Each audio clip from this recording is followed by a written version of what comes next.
Hello friends, मैं मोनिका, आपकी gardener दोस्त। आज आपसे ये फॉक्सटेल फर्न की बात करूंगी।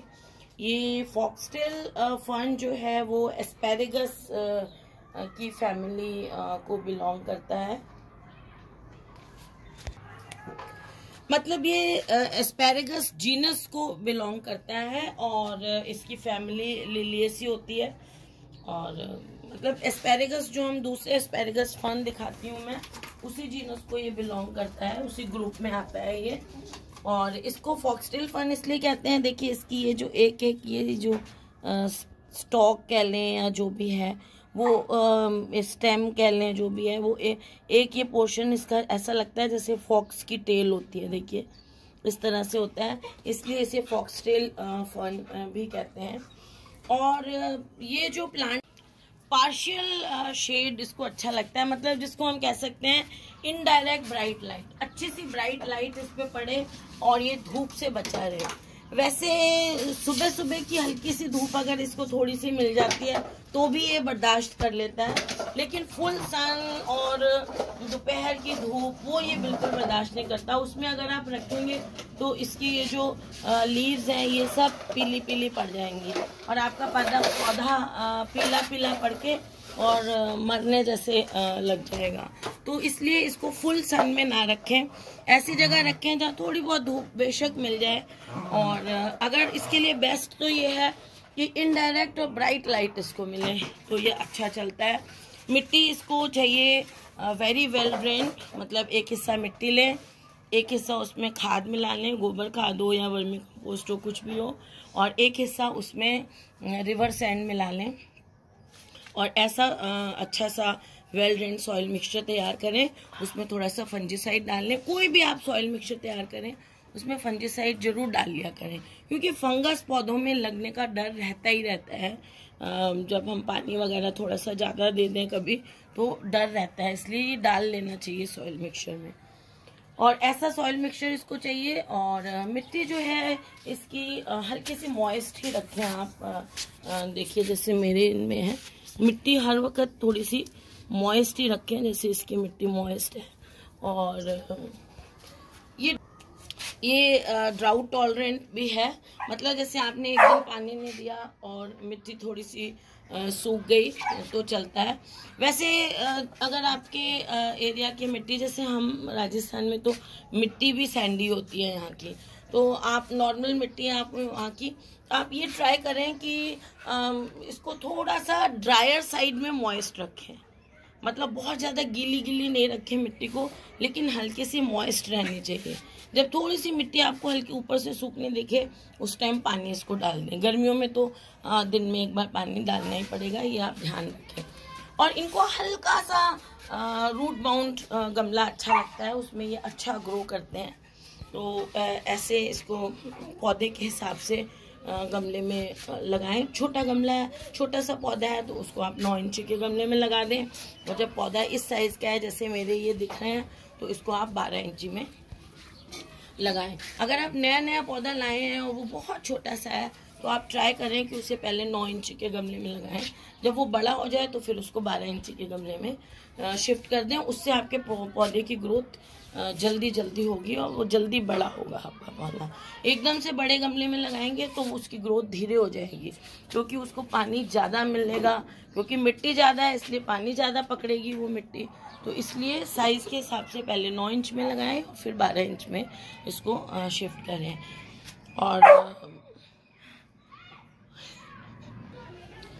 और फर्टिलाइज़र की अगर मैं बात करती हूँ तो हर 15 दिन में एक बार लिक्विड फर्टिलाइज़र इसको दे दें, क्योंकि ये लीव्स के लिए ग्रो करते हैं इसको, तो इसको नाइट्रोजन वाला फर्टिलाइज़र ज़्यादा चाहिए होता है। वैसे इसमें क्या है कि अभी फरवरी मार्च में इसमें सीड्स भी बनते हैं, अभी शायद बनेंगे, इनमें सीड्स भी बनते हैं। छोटे छोटे बेर होते हैं ना, जैसे बेर जैसे छोटे छोटे इनमें सीड्स बनते, फूल आते हैं वाइट छोटे छोटे, और फिर इनमें बेरीज जैसे फ्रूट्स बनते हैं। और वो फ्रूट्स जब पक जाते हैं, काले हो जाते हैं, तो उनके अंदर बीज निकलते हैं। फिर वो पहले हरे होते हैं वो फ्रूट, फिर लाल होते हैं, फिर वो ब्लैक हो जाते हैं, तो उनमें से सीड्स निकलते हैं। उन सीड्स के थ्रू उगा के इनको पौधों को उगाया जा सकता है। तो इसका सीड्स के थ्रू प्रोपेगेशन होता है। और दूसरा तरीका ये होता है कि इसको सारे पौधे को आप रूट बॉल में से, जैसे ये पौधा है, इसको रूट बॉल में से बाहर निकाल लें और फिर इसके रूट बॉल को 2 में डिवाइड कर लें और फिर आपके 2 पौधे तैयार हो जाएंगे। 2 अलग अलग गमलों में उनको लगा लें। इसको ऐसे भी तैयार किया जा सकता है। और महीने में एक बार आप इस पे NPK 19 जो फर्टिलाइज़र आता है उसको 1 लीटर पानी में आधा चम्मच डिज़ोल्व करके उससे स्प्रे भी कर सकते हैं।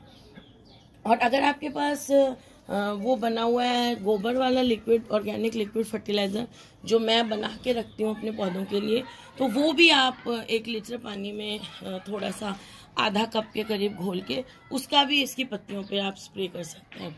और हाँ, इसको आप इंडोर रखेंगे तो धूप मतलब रोशनी कम मिलने से ये पीला पड़ने लग जाएगा, इसलिए इसको बहुत ज़्यादा शेड में नहीं रखें, उससे आपकी पौधा पीला पड़ने लग जाएगा। ज़्यादा धूप में भी नहीं रखना है, ज़्यादा छाया में भी नहीं रखना है, उससे आपका ये पीला पड़ने लग जाएगा। दूसरी चीज़, जैसे जैसे ये ग्रो करता है इसमें से कुछ कुछ जो इसके स्टेम कह लो या जो भी हैं वो ऐसे सूखने लगते हैं या येलो होने लगते हैं। ये तो देखिए कुदरत का नियम है, पुरानी पत्तियां इस तरह से, सॉरी ये मैंने तोड़ ली इसकी बात करना चाह रही थी मैं। इस तरह से जब ये सूखने लगती हैं या कभी कभी हम धूप में रख देते हैं या ज़्यादा पानी से भी इसकी कई बार पत्तियां पीली पड़ने लग जाती हैं।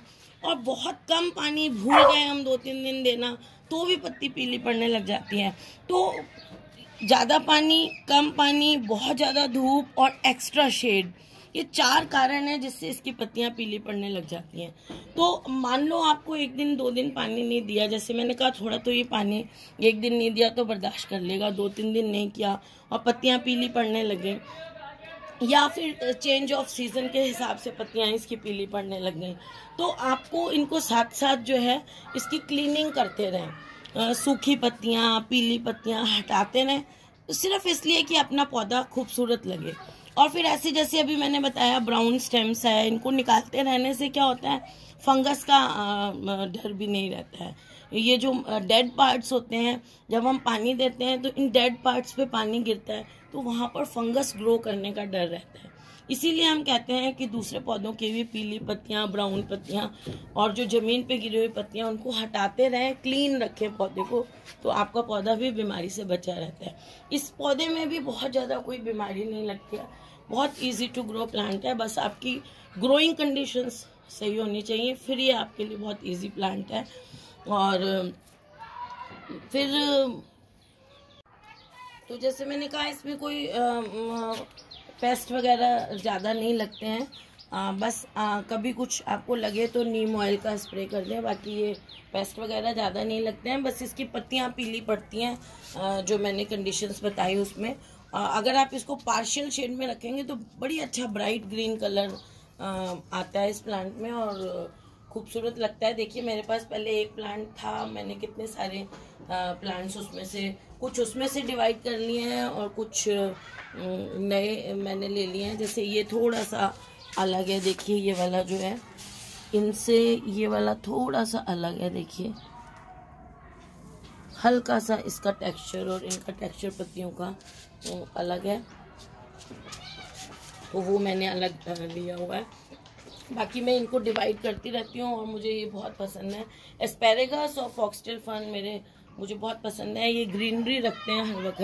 अच्छा, ये लो टेम्परेचर्स को, बहुत ज़्यादा लो जब टेम्परेचर हो जाता है ना उसको बर्दाश्त नहीं करता है, बाकी नॉर्मल जो ठंड के दिन होते हैं उनको बर्दाश्त कर लेता है। बहुत लो गिर जाता है जब टेम्परेचर, तो इसकी पत्तियाँ पीली पीली पड़ के ऐसा लगता है आपका पौधा बिल्कुल डिसअपेयर हो गया है और अब बस ये उगेगा नहीं।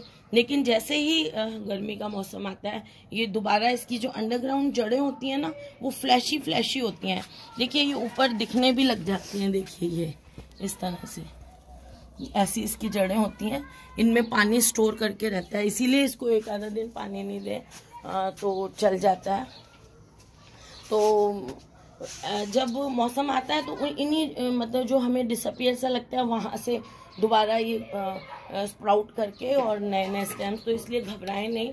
अगर सर्दी में थोड़ा सा ये डिसअपियर हो या बहुत कमज़ोर हो जाए या 2-4 पत्तियां ही रह जाएं तो आप घबराएं नहीं, उसको लगा रहने दें, वो दोबारा फिर गर्मी में वो दोबारा से ग्रो कर जाएगा और आपका पौधा फिर से जो है वो ग्रोथ को पकड़ लेगा। तो इसमें इतना डरने की बात नहीं है। ये वैसे सर्दियों में डोरमेंसी में नहीं जाता है, लेकिन फिर भी थोड़ा सा रेस्ट में चला जाता है, थोड़ी सी ग्रोथ इसकी कम हो जाती है, डोरमेंसी में नहीं जाता है। तो इसलिए हम सर्दी में भी इसको 20 दिन में एक बार थोड़ी लिक्विड खाद दे सकते हैं।